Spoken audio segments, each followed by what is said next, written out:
Hello साथियों, एमवीवी classes 3.0 में आज हम आपके लिए लेकर आए हैं एसएससी सीएचएसएल 2023 की जो वैकेंसी आई है, जो फॉर्म अप्लाई करने के लिए गवर्नमेंट के द्वारा या एसएससी के द्वारा जो बोला गया है, तो हम उसमें आज आपको इंग्लिश का सिलेबस बताने जा रहे हैं। इंग्लिश में कहां से क्वेश्चन आपके सीएचएसएल एग्जाम में पूछे जाएंगे। अच्छा, जो सिलेबस में आज आपको बताने जा रहा हूं, सीएचएसएल का जो सिलेबस है लगभग मिलता हुआ ही इसका एमटीएस और सीजीएल का भी जो सिलेबस है वो ऐसा ही होता है। तो लगभग जो आज ये वीडियो में सिलेबस है और जो इसमें आप पढ़ेंगे, आगे आने वाली वीडियो में आपको जो मैं टॉपिक पढ़ाऊंगा, तो आप देखेंगे कि ये जो वीडियोज होंगी वो आपको सीजीएल और एमटीएस साथ साथ सीएचएसएल इनमें भी आपके काम आने वाले होंगे। चलिए एक बार हम सिलेबस पे नजर डालते हैं।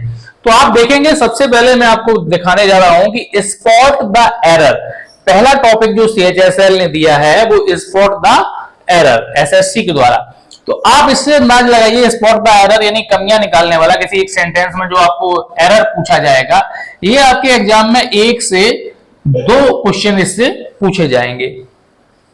फिल इन द ब्लैंक जो है ये आपके 2 क्वेश्चन इससे पूछे जाएंगे। सिनोनिम, होमोनिम्स, ये जो है होमोनिम्स, ये आपका पहली बार या जोड़ा गया सीएचएसएल में।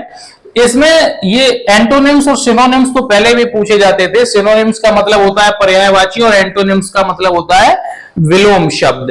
होमोनिम्स जो है, होमोनिम्स का मतलब कई विद्यार्थी ऐसे होंगे जो होमोनिम्स देख के घबरा गए होंगे कि ये क्या बला आ गई।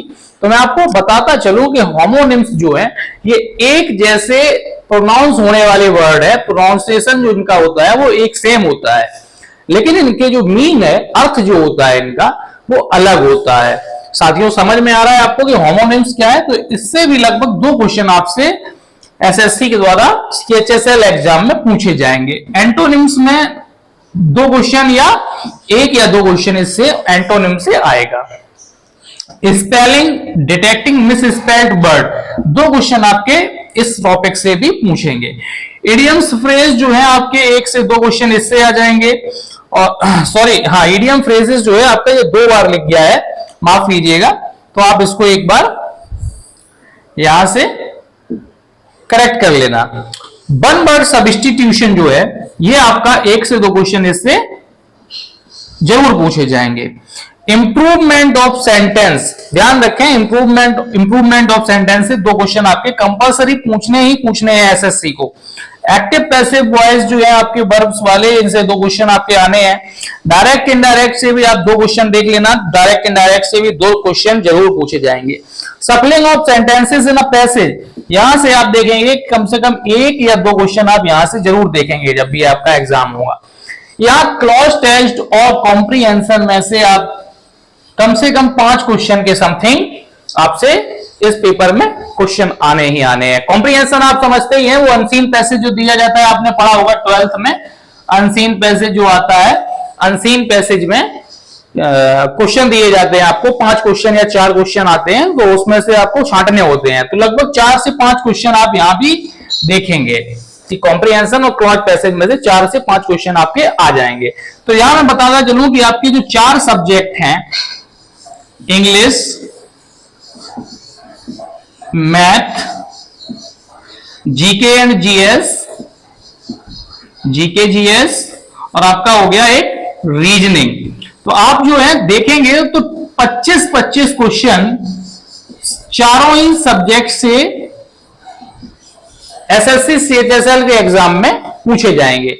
चारों ही टॉपिक से 25 क्वेश्चन, 25 इंग्लिश से, 25 मैथ से, जीके जीएस से भी 25 और रीजनिंग से भी 25 क्वेश्चन आपको देखने को मिलेंगे आपके क्वेश्चन पेपर में। जो विद्यार्थी पहली बार हमारे चैनल पर आए हैं वो वीडियो को लाइक जरूर करें, चैनल को जरूर सब्सक्राइब कर दें और बेल आइकॉन दबाना बिल्कुल ना भूलें। जैसे आने वाली जो हमारी वीडियोज हैं वो काफी रोचक और काफी ज्ञानवर्धक होंगी और बहुत ही हेल्पफुल होंगे आपके आने वाले एग्जाम्स के लिए। तो आप चैनल को सब्सक्राइब करें और ज्यादा से ज्यादा अपने साथियों को शेयर भी करते रहें। तो देखेंगे, हम आगे बढ़ेंगे कि 25 क्वेश्चन जो है आप इंग्लिश से देखेंगे। 25 दूना कितना हो जाता है? 50। कितना हो जाएगा 25 दूना? 50। मैथ में 25 दूना 50, जीके जीएस में 25 दूना कितना हो जाएगा 50, और रीजनिंग में 25 दूना 50। अब आप चारों का अगर इक्वल टू निकालेंगे तो यहां निकल के आएगा आपका 200। तो कितने नंबर का आपका पेपर होगा? पेपर होगा आपका 200 अंकों का। कितने अंकों का होगा पेपर? 200 अंक का। 200 अंक में आपको केवल और केवल 1 घंटा मिलेगा। आपको कितना मिलेगा? आपको 1 आवर। 1 आवर में आपको 200 क्वेश्चन जो है वो सॉल्व करने होंगे। टाइमिंग जो है आपकी, टाइमिंग बहुत कम है। एसएससी सीएचएसएल के एग्जाम में क्वेश्चन पेपर जो है वो बहुत ज्यादा बड़ा नहीं है। केवल बस इतना है कि यदि आपने अच्छे से रिवाइज किया है, रिवीजन किया है और आपने अच्छे से तैयारी की है तो आप जरूर इस सफल हो सकते हैं इस पेपर में। साथियों, आप जुड़े रहें, वीडियोस हमारी जरूर देखते रहें, पूरी वीडियोस देखते रहें। आपको ज्यादा से ज्यादा हम हेल्प करने का प्रयास कर रहे हैं। आप हमारे चैनल पर जुड़े, आपको चारों ही सब्जेक्ट्स पढ़ाए जाएंगे। अब आप देखेंगे तो हमारे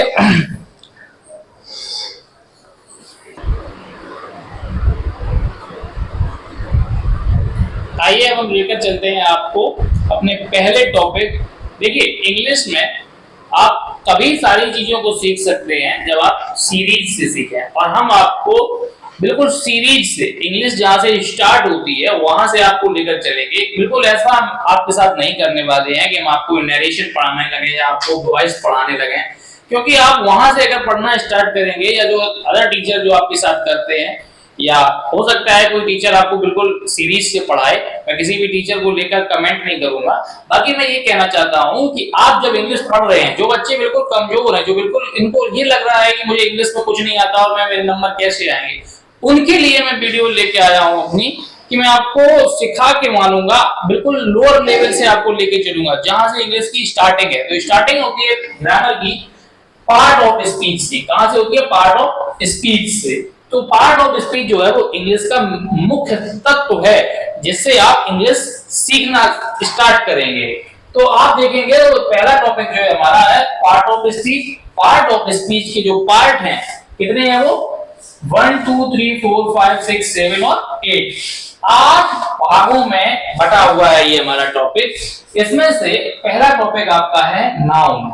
आपको नाउन की डेफिनेशन जो है, हम सभी को छोटे जब हम क्लासों में पढ़ते थे, क्लास 4 5 6 में जब पढ़ते थे, तो हमें टीचरों ने डंडे मार मार के नाउन की डेफिनेशन याद कराई, और लगभग सभी को नाउन की डेफिनेशन जो है वो याद थी भी उस समय तक, और आज भी होगी, क्योंकि उस समय जिसे भी नाउन की डेफिनेशन याद होती थी उसको टीचर इंटेलिजेंट स्टूडेंट समझ के छोड़ देता था। बाकी वाली डेफिनेशन पूछी जाती थी, या शायद होगा कि मेरा अपना मानना है कि अधिकतर स्टूडेंट को प्रोनाउन की भी डेफिनेशन याद नहीं होगी, लेकिन नाउन की डेफिनेशन सभी को लगभग याद जरूर होगी। A noun is the person, place और थिंग। चलिए, लेकिन आज हम उसको सिखाना ये है कि आपको ये नहीं पता है कि ये जो a noun is the person, place और थिंग जो हमने याद किया, इसका अर्थ क्या है, उसका मतलब क्या है, कहां पर ये प्रयोग करना है, किसका ये मैटर है। तो हम समझना ये चाह रहे हैं, आपको हम बताना ये चाह रहे हैं कि आप इसमें इसका अर्थ निकालना सीखें कि इसका अर्थ क्या है। तो अर्थ इसका मैं आपको बताता चलूं कि नाउन जो है वो सभी चीजें जिनका नाम है, जैसे ये क्या है, ये व्हाइट बोर्ड है, तो इसका नाम है ना, तो ये हो गया नाउन। अब मेरे हाथ में जो है ये मार्कर है, और आपके हाथ में पेन है, आपके हाथ में बुक है, तो जिसका नाम है वो सारी चीजें नाउन हो गई। क्या हो गई? नाउन हो गई। आप चाहे तो स्क्रीनशॉट भी ले सकते हैं, ये पार्ट ऑफ स्पीच के ये पार्ट लिखे हुए हैं। तो नाउन को हिंदी में कहते हैं संज्ञा। तो नेमिंग वर्ड, हम कह सकते हैं कि नाउन क्या है? एक नेमिंग वर्ड है, जिससे सभी को नाम दिया जाता है, जिससे नाम हो, जिसका भी नाम हो गया क्या? नाउन हो गया। जैसे ये बोर्ड हो गया, ये मार्कर हो गया, या अदर चीज, कोई अगर आप सब्जी लेने जा रहे हैं तो वहां आपको देखने को मिलता है कि कोई धनिया है, पुदीना है, कोई भी चीज है, तो वो क्या है? जो नाम है, जिसका भी नाम है वो क्या होगा? चेयर हो गया, तो चेयर क्या है? नाम हो गया। जिसका भी नाम है वो सारी चीजें नाउन हो गई। अब मैं आपको लेकर चलता हूं प्रोनाउन पर। प्रोनाउन क्या होता है। समझने के लिए आप जितना बेसिक लेवल से समझेंगे उतना आपको बेहतर समझ में आएगा। अब प्रोनाउन की यदि आप डेफिनेशन रटते हुए घूमेंगे तो आपको ज्यादा समझ में नहीं आएगा। आप भले ही डेफिनेशन को याद कर लें, लेकिन अगर हम आपको समझाएं एक लोअर लेवल पे, तो मैं आपको बताना चाहता हूं कि जैसे किसी का नाम होता है, जैसे किसी का नाम राकेश है और उसका घर का नाम छोटू है, तो क्या हो गया, नाउन जो हो गया राकेश, क्या हो गया, राकेश क्या हुआ, राकेश हो गया नाउन। अब उसको रिप्लेस क्या कर रहा है, उसको रिप्लेस कर रहा है छोटू, क्या हो गया, रिप्लेस क्या कर रहा है, छोटू, तो ये हो गया प्रोनाउन। जो रिप्लेस करे नाउन को, नाउन को जो रिप्लेस करे वो हो गया प्रोनाउन। जैसे आपका किसी का भी नाम यदि अनुराग है तो उसका घर का नाम यदि कुछ और दिया गया है, जैसे आमतौर पर रख दिए जाते हैं नाम, घरेलू नाम, तो वो नाम क्या करते हैं, ओरिजिनल नाम को रिप्लेस करते हैं। तो जो ओरिजिनल नाम को रिप्लेस करे या ओरिजिनल नाउन को रिप्लेस करे वो हो गया प्रोनाउन। तो रिप्लेसमेंट ऑफ नाउन, प्रोनाउन को हम कह सकते हैं रिप्लेसमेंट ऑफ नाउन। चलिए अब हम आगे आपको लेकर चलते हैं एडजेक्टिव पर।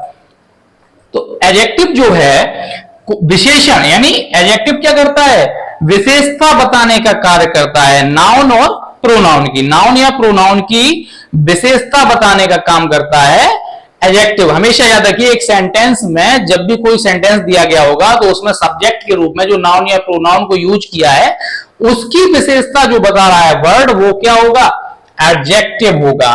चलिए अब हम लेके चलते हैं आपको वर्ब। वर्ब क्या है, वर्ब है एक्शन वर्ड। वर्ब क्या होता है, एक्शन वर्ड, यानी किसी भी सेंटेंस में जो कार्य किया जाता है, जैसे माताजी खाना पकाती हैं या माताजी खाना खाती हैं, तो उसमें जो कार्य है माताजी के द्वारा जो किया जा रहा है, जो एक्शन किया जा रहा है, एक्शन क्या किया जा रहा है, पकाना या खाना। एक सेंटेंस है कि माताजी खाना पकाती हैं, तो उसमें कार्य क्या है, पकाने का, तो वो पकाना जो है वो हो गया वर्ब, यानी एक्शन वर्ड हो गया। दूसरा मैंने सेंटेंस बताया था आपको कि माताजी खाना खाती हैं, तो उसमें जो एक्शन वर्ड है वो हो गया आपका खाती, तो ये हो गया आपका वर्ब। अब हम आपको बताएं 5 नंबर पे आपको देखने को मिलेगा एडवर्ब। एडवर्ब जो है, एडवर्ब हमेशा वर्ब की विशेषता बताएगा। जैसे एडजेक्टिव जो है नाउन या प्रोनाउन की विशेषता बताता है, ठीक उसी प्रकार एडवर्ब जो है वो नाउन या प्रोनाउन को छोड़कर, क्वालिफाई अदर देन नाउन और प्रोनाउन, यानी नाउन या प्रोनाउन को छोड़कर वो क्वालिफाई करता है, विशेषता बताता है, किसी की भी विशेषता बताएगा नाउन और प्रोनाउन को छोड़कर। अब देखेंगे हम प्रीपोजिशन। प्रीपोजिशन इसके शब्द में ही इसका अर्थ छुपा है कि ये पोजीशन को बताता है, पोजीशन को बताता है किसकी, रिलेटिव वर्ड से, रिलेटिव वर्ड दिखाता है, ये संबंध बताता है, संबंध सूचक है, ये नाउन और प्रोनाउन से पहले आपको संबंध बताएगा। कंजंक्शन की बात करें तो कंजंक्शन जो है वो ज्वाइनिंग वर्ड है। कंजंक्शन यानी जोड़ने वाला, कंजंक्शन जहां पे शब्द आ जाए, जंक्शन आप समझते ही हैं कि जंक्शन जो होता है वो चीजों को जोड़ने के लिए बना है, तो इसी प्रकार से यहां शब्द है कंजंक्शन। तो कंजंक्शन जो है वो क्या करता है, ज्वाइनिंग वर्ड है, वो चीजों को जोड़ने का कार्य करता है। लास्ट है आपका इंटरजेक्शन। इंटरजेक्शन जो है ये हमारी फीलिंग को एक्सप्रेस करता है। विस्मयादि बोधक, जो आपने पढ़ चुके होंगे आप, विस्मयादि बोधक या जो फीलिंग को एक्सप्रेस करे, हमारे अंदर की जो फीलिंग है उसको एक्सप्रेस करने का काम जो है वो इंटरजेक्शन करता है। अब ये सारे टॉपिक आप कल जो हमारी अगली जो वीडियो आने वाली है उस वीडियो में आप पढ़ेंगे। तब तक के लिए जय हिंद, जय भारत।